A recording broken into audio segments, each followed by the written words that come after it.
Ciao amici del popolo, benvenuto dans cet épisode 14 de la podcast de Good Manufacturing Podcast. Donc comme je disais, aujourd'hui seulement avec moi Arnaud Huc, le grand duc de la déviation, et ça rime avec Duc. Voilà, on est exactement là Voilà, où on c'est était bien. il y a 2 minutes. Alors Les pauvres qui sont en aujourd'hui, direct. Romain est au turbin, il est parti simplifier les dossiers de l'eau. Donc c'est dommage parce qu'aujourd'hui on va commencer à parler de quelque chose qu'il adore, les investigations. Yes. Alors dans Ça y est, on rentre dans le cœur du réacteur de la déviation. le quart directeur de la déviation. L'investigation. Alors dans l'épisode précédent, on avait parlé organisation, on avait dit qu'on préférait, on avait dit en long et en large, on préférait les investigateurs dédiés, que c'était pour nous la meilleure configuration pour avoir la plus grande performance sur les investigations, notamment pour la priorisation, pour la formation, l'uniformité de traitement des déviations, même en la performance d'investigation en elle-même, donc la qualité du rapport, le degré de précision sur les causes racines. Et là aussi, ça jouait beaucoup aussi sur la quantité de réunions. Quand on a des investigateurs dédiés, c'est vachement plus, c'est vachement plus facile de pouvoir gérer toutes ces déviations. Yes. Alors, mon petit Arnaud, quand on est donc là, qu'est-ce qu'on a? Donc là, on a à ce stade notre événement qui est bien décrit. Il a été évalué en déviation. On a évalué la criticité de cette déviation, donc avec la gravité et la détectabilité de l'occurrence, ça nous a donné un certain niveau de criticité. Donc là, grâce à nos petites matrices, on peut arriver à savoir quel niveau d'investigation on va faire, selon la méthode qu'on va décrire maintenant. Mais bon, alors là maintenant, quand on est face à un événement, à notre description. On a aussi, qu'on a déjà abordé, mais on a aussi déjà lancé la partie de l'investigation sur l'impact. L'impact, ouais. On en a déjà parlé en long, en large et en travers. Ouais. Et du coup, on arrive là sur la partie investigation de cause. Voilà. Cause de déviation.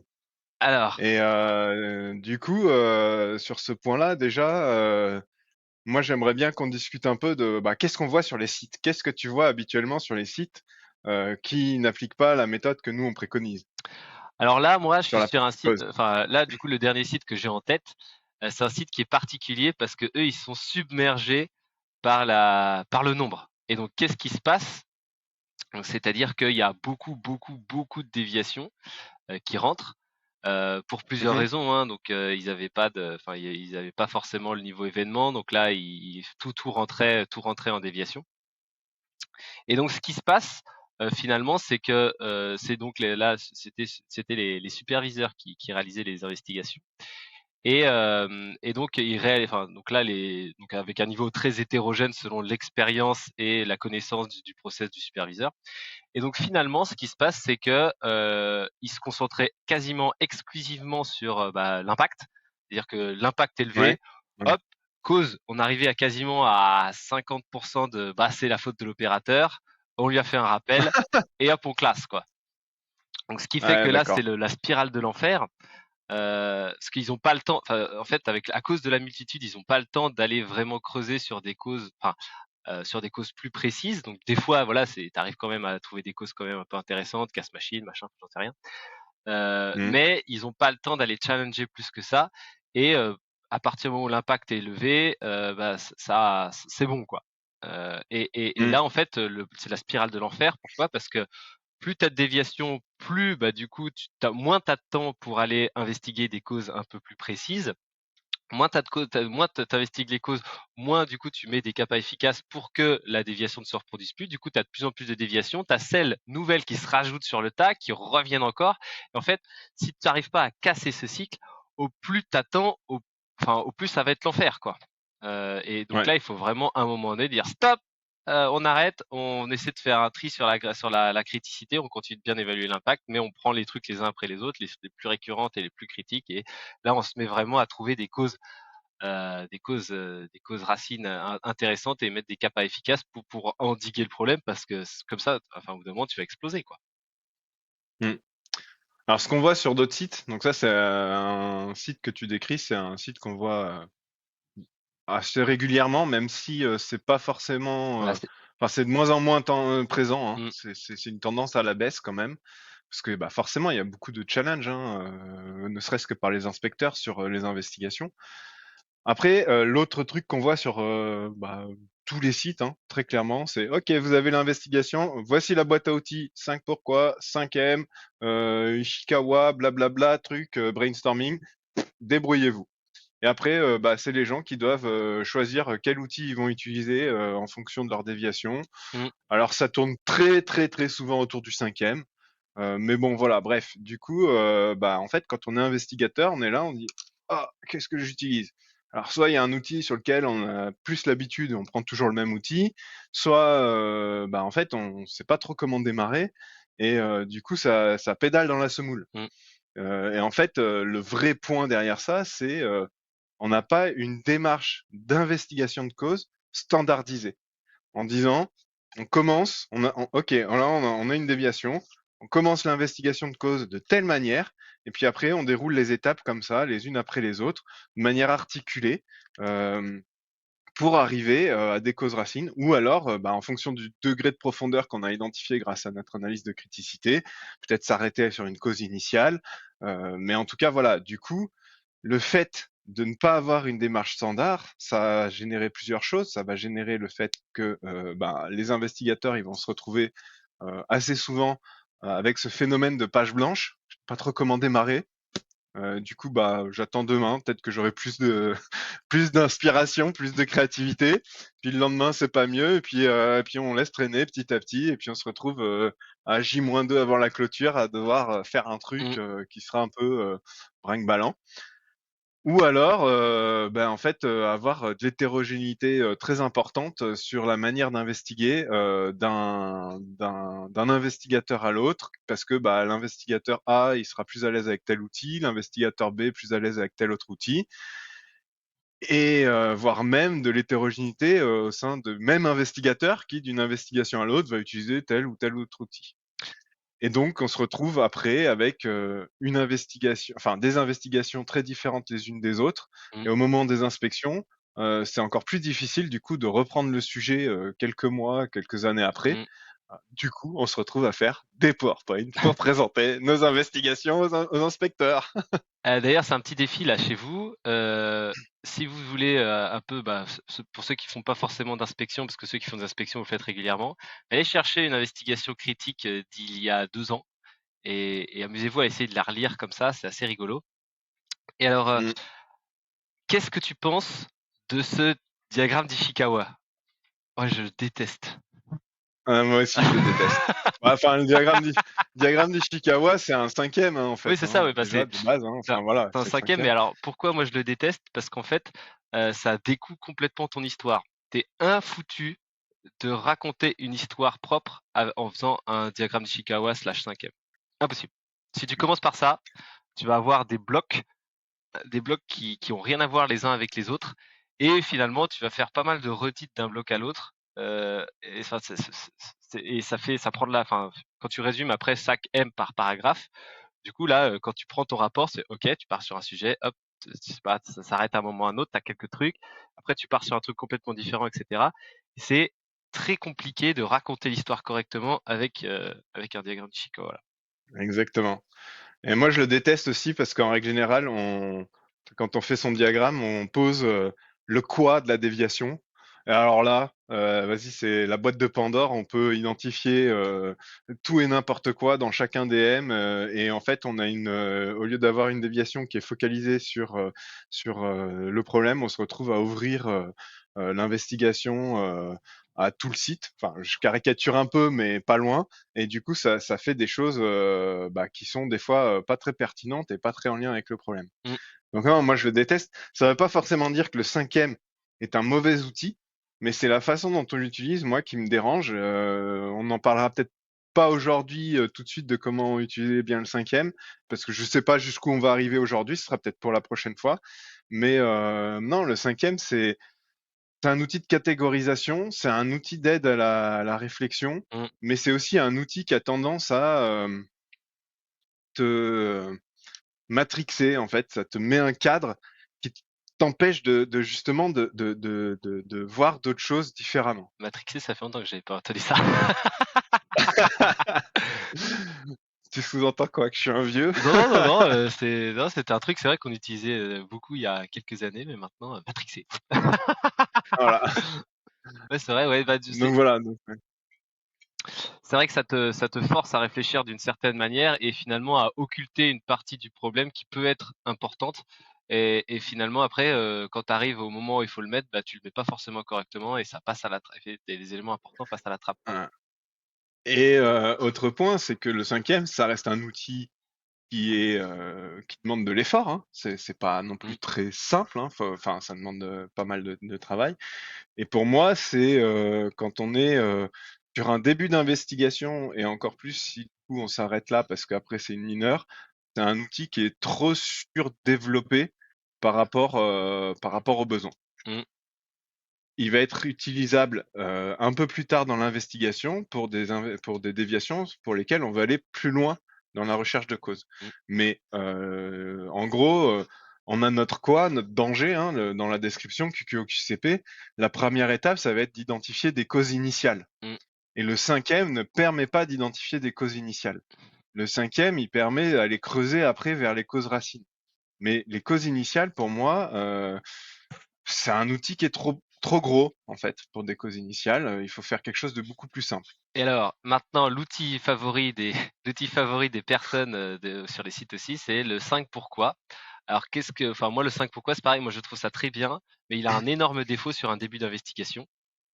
C'est que c'est encore une fois, tu vas partir avec des œillères vers une direction sans Ouais, forcément considérer le cadre général. En gros, exactement. tu vas prendre, en fait, enfin, comme on dit souvent, une déviation, c'est un alignement des trous du gruyère.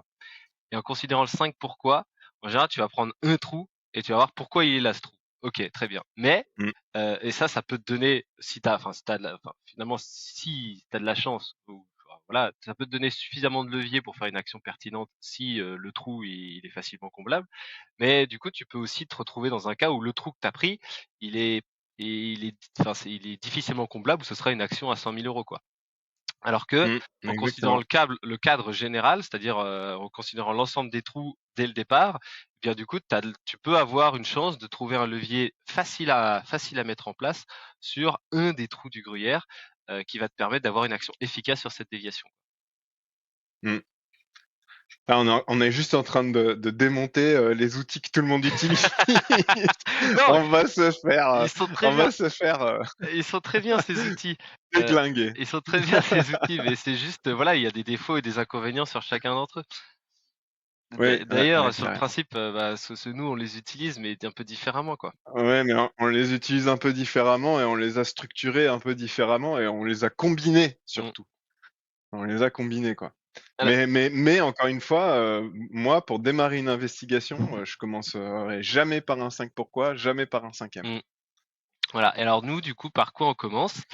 Enfin, même au-delà de la méthode qu'on exposera un peu plus tard, le truc où vous pouvez commencer directement à faire, c'est une chronologie des événements. Ça, c'est excellent de commencer par ça. Ouais, Donc voilà, les événements dans l'ordre, comment ils se sont passés, les uns derrière les autres. Ça, c'est extrêmement puissant pour pouvoir trouver plusieurs éléments qui sont mal passés au cours de la déviation, quoi. c'est ça. Plusieurs trous de gruyère initiaux, quoi. Voilà. Les trous de Ah gruyère non, mais c'est initiaux. vrai. C'est ça. C'est ça. Mais ouais, du coup, oui, tu fais cette chronologie. Pour moi, c'est la base du démarrage de l'investigation et c'est pas compliqué à faire. Et du coup, bah, quand je parlais du phénomène de page blanche, de se dire, OK, première chose que je fais, c'est la chronologie. Mmh, Je vais refaire la chronologie des événements, des actions qui se sont passées avec la déviation. Et du coup, en faisant ça, je vais pouvoir commencer à identifier certaines choses. Cette chronologie, il me semble de bon ton de la comparer à la chronologie de ce qui aurait dû se passer. Donc en gros, tu as fait ta chronologie de ce qui s'est passé mmh, et à côté, tu fais ta chronologie de ce qui aurait dû se passer. mmh, Et là, deux choses.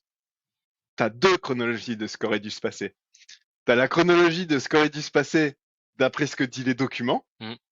et tu as la chronologie de ce qui aurait dû se passer d'après l'expérience terrain.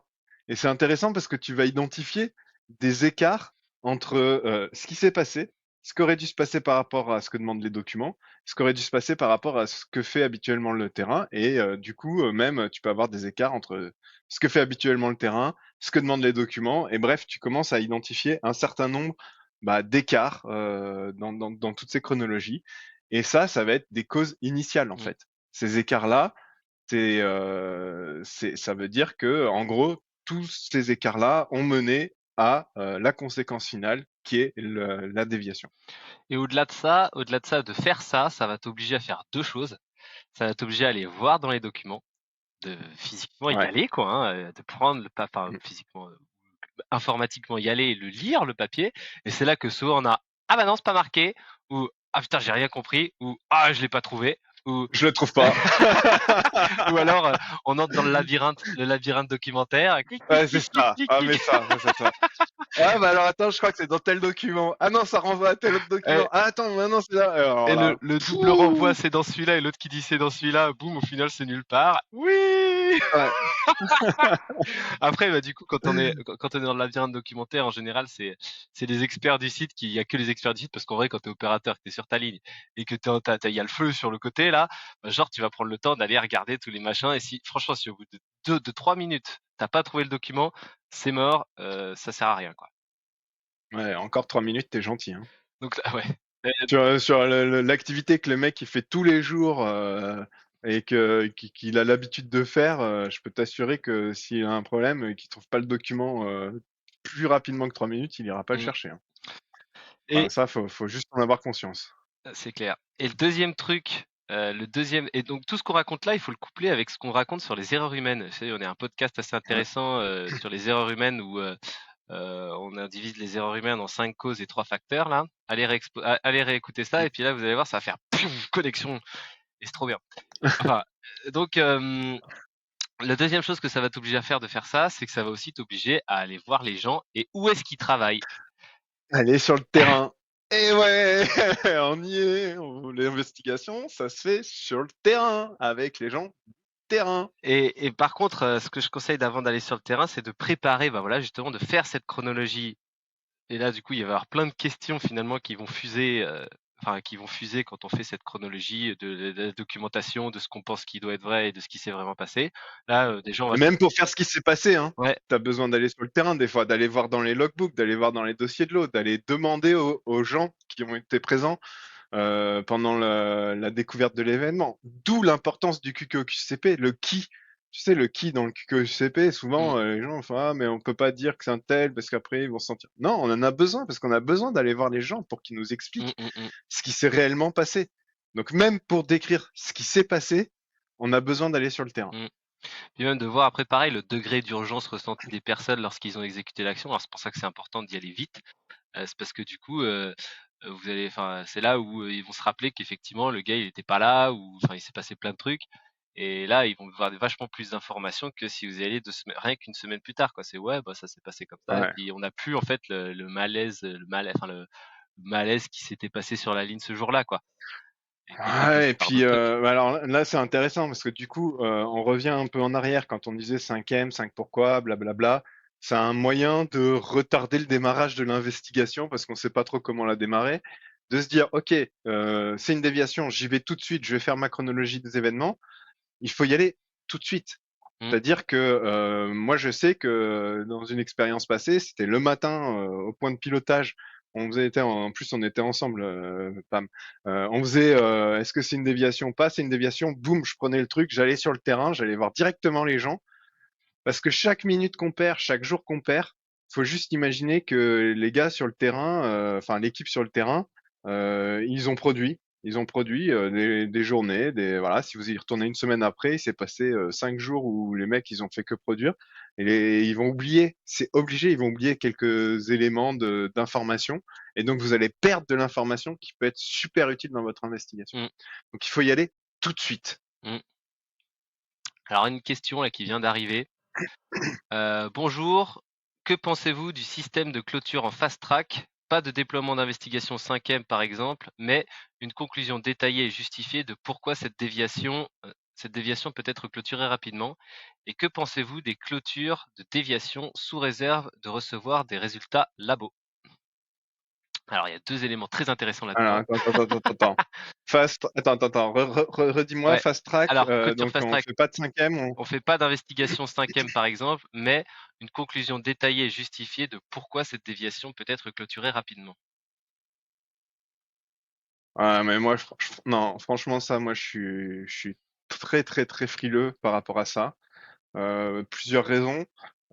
Soit c'est pas une déviation, et donc en fait, C'est un dans événement, quoi. l'évaluation qu'on a vu dans les pauses café précédentes, on a décidé que c'était pas une déviation, et dans ce cas-là, oui, ok, vous avez pas besoin de faire Bah, d'investigation. ça c et ça c'est Soit à ouais. partir du moment où vous avez décidé que c'est une déviation, il faut un minimum d'investigation.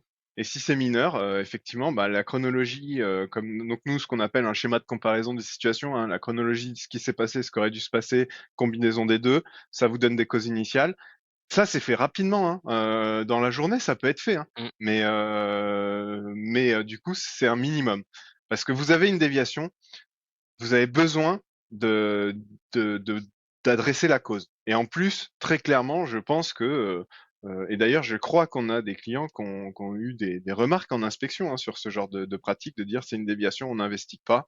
Déviation sans investigation, je sais qu'il y a des mmh. clients à nous qui se sont fait, épingler là-dessus. Bah, mieux vaut la classer en événement. Enfin, ouais, c'est ça, en fait, mieux vaut la classer en événement. C'est-à-dire que c'est classé en événement. Du coup, effectivement, ta conclusion forte, la conclusion forte sur, le fait qu'il faut pas enfin, que ça sert à rien de faire une investigation et qu'on peut clôturer comme ça, c'est parce que c'est un événement, finalement.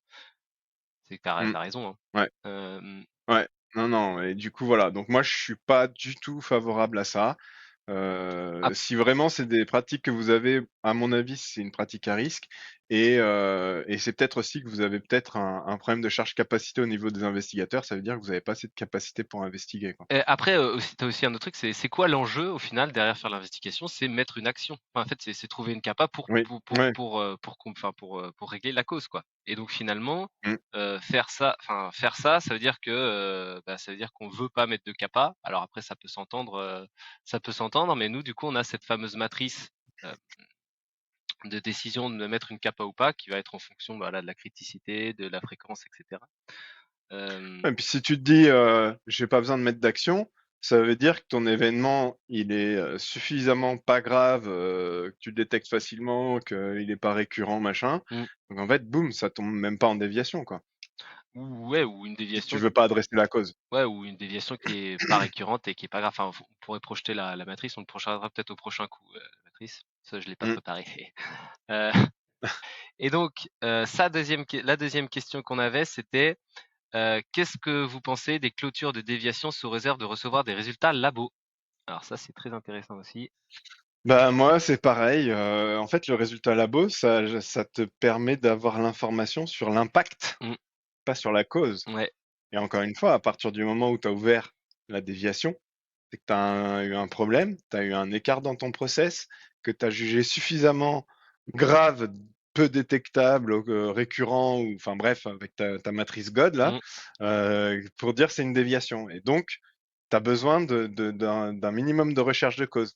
Et si tu te dis: «Bon non, je clôture, j'attends résultat du labo», après au labo, tu vas avoir un OS, et ah bah mince, faut aller faire une investigation en prod, et en fait, tu as déjà perdu, Mmh. potentiellement 2-3 semaines sur certains produits, et donc tu as perdu 2-3 semaines d'information parce que les gens, ils ont oublié. Après moi, c'est ce que j'appelle aussi la compétence du qualiticien, c'est-à-dire que c'est en fait, si tu clôtures en disant, bah, si tu clôtures, si tu attends les résultats labo pour clôturer, c'est-à-dire que tu es pas suffisamment sûr de toi pour te dire: «Bah, voilà, cet événement a pas d'impact» et du coup, finalement, comme tu dis, il faut mieux commencer l'investigation tout de suite. Alors que si tu te dis: «Non, c'est sûr, je suis convaincu moi en tant que qualiticien», d'ailleurs c'est le rôle, hein, c'est le rôle du qualiticien de pouvoir se Mmh, prononcer avec 80 des données pour dire: moi, je pense que ça, c'est pas grave. Allez, c'est bon, je signe. C'est un événement, ça reste un événement. Voilà, hop, je cite, c'est pas grave. Et là, du coup, il faut clôturer, il faut plus s'en occuper. Pourquoi? Parce que du coup, on a déjà mmh, décidé que ça allait pas nous coûter de temps et bah, du coup, on va se concentrer sur les trucs qu'on pense qui va nous coûter du cœur. Et si par malheur on s'est trompé et que effectivement il y a un OS,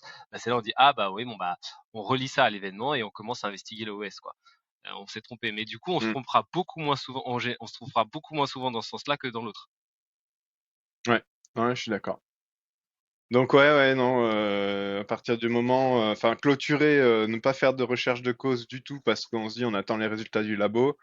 Il n'y a pas de lien entre les deux en fait. Mm. Il n'y a pas de lien entre les deux quoi. En gros, à partir du moment où on a décidé que c'était une déviation, pour moi, on doit aller chercher une cause. Ça peut ne pas être une cause racine très profonde, ça peut Mm. être une cause juste initiale sur laquelle on peut quand même agir, Mm. mais on doit aller chercher une cause. Point. Enfin, c'est Putain, au bout d'un moment, on a dit c'est une déviation, c'est qu'il y a un problème, quoi. Sinon, c'est que votre classement, il est pas bon entre déviation et événement. Mm. Alors ensuite, donc là, on en est où? On en a donc là, on a fait notre fameux schéma donc de chronologie avec on a été regarder sur les procédures comment ça aurait dû se passer, on a été regarder sur le terrain et enfin sur le terrain et l'environnement comment ça aurait dû se passer. On fusionne tout et là, donc là, ça demande un certain doigté de tout fusionner, hein, mais Ouais. là, du coup, on va en tirer des causes initiales. Tu voulais rajouter quelque chose, Arnaud? Alors, ouais, je vais rajouter un truc. Moi, ce que j'adore avec le schéma de comparaison des situations, c'est que déjà, c'est facile à faire. Enfin, faut un peu d'entraînement, mais quand on a l'entraînement, c'est facile à faire. Ça peut être rapide, comme je le disais. Allez, dans la journée, au maximum, dans la semaine, c'est fini. Parce que voilà, la personne n'était pas là dans la journée. Bref, en tout cas, c'est pas très compliqué à faire. Mmh. Et le résultat, dans 90% des cas, vous allez avoir des causes initiales qui vont vous permettre d'approfondir votre investigation si vous avez besoin de l'approfondir plus loin. Et dans les 10% des cas où vous avez rien trouvé juste en faisant cette comparaison, vous savez direct, très rapidement, que vous êtes face à une déviation qui va être très compliquée à investiguer, qui va nécessiter une autre approche. On en parlera peut-être plus tard, mais voilà, nous, on utilise un tableau de comparaison des conditions. Mais bref, une autre approche qui demandera plus d'efforts, plus de temps, et du coup, hop, vous pouvez directement remonter au point de pilotage en disant attention les gars, là on a une déviation, C'est chaud. elle va être chaude, c'est chaud, va falloir la suivre de près, et potentiellement elle va dériver des 30 jours. Et donc directement, vous pouvez mettre en évidence sur votre pilotage des déviations qui sont plus compliquées que les autres. Mmh. Parce que voilà, 90% des cas, un schéma de comparaison des situations va vous donner des causes initiales, et les 10% des autres cas, bah, vous êtes capable tout de suite de dire ça va être compliqué. Donc les causes initiales, c'est comme on disait, hein, c'est tous les trous du gruyère. Et après, du coup, pour avoir les causes racines, c'est pourquoi, du coup, finalement, il y a ces trous, quoi. Donc là, on en Mm. parlera dans le prochain épisode. Ça fait déjà 27 minutes là. Donc on va Mm. pas se lancer là-dedans direct. Ah non, sinon on est parti pour, pour une demi-heure de plus. Mais ouais, du coup, les causes initiales, finalement, en fait, c'est comment reconnaître une cause initiale, c'est-à-dire que vous pouvez en avoir deux, une, deux, trois, quatre, cinq. Et en fait, si ces causes, enfin, si on enlève une de ces causes initiales, et bien du coup, on n'arrive pas jusqu'à l'événement. Donc c'est une Exactement. combinaison. Donc c'est Il suffit d'en enlever qu'une seule, mmh. il y a pas de déviation. Et du coup, au plus il y en a, au plus ça donne de levier pour mettre une action efficace pour empêcher la récurrence de la déviation. Donc c'est assez puissant de pouvoir toutes les flaguer. Après, il y a des causes finalement. Après, il y a des choses qui se passent mal, mais qui vont pas forcément. Ça, je m'en suis rendu compte assez récemment aussi. Arnaud, là, c'est un peu de la construction qu'on va faire là. Euh, C'est-à-dire que ça empêche pas que quelque chose se passe mal dans ton processus, mais c'est par exemple, tu vois, la détection, tu vois. Ouais. C'est-à-dire qu'il va quand même y avoir le problème, mais il va être moins grave. Toi, par Oui, exemple, donc tu le détectes mieux. tu le détectes mieux, voilà. Mm. Et donc finalement, mettre une capa là-dessus, ça va pas empêcher que ton problème n'arrive, mais ça va empêcher qu'il s'escalade à des niveaux trop plus graves. Ben, dans notre matrice de kappa, on a Capa de détectabilité, agir ouais. sur la détection. Mm. Ouais, kappa de détectabilité. Ouais. Euh, Parce qu'effectivement, il y a des moments où améliorer la détection t'évite de te retrouver avec un événement qui prend trop d'ampleur. mm, Et bah, ça peut être une action plus simple à mettre qu'une action qui coûte 1 million d'euros pour changer un élément de l'équipement, quoi. mm, exactement. Ah, typiquement, pour un truc qu'on avait mis en place, c'était longtemps, c'était un truc avec des trucs mal bouchés.